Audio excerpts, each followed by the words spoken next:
Vedat'ı öldürdüm. Nefes! Yapma.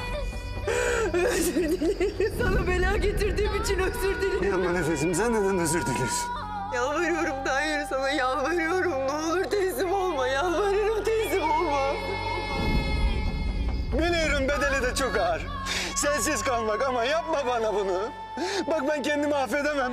Sen beni affet Nefes'im. Özür dilerim. Asıl ben özür dilerim. Çok özür dilerim Nefes'im. Seni yalnız bırakacağım için özür dilerim.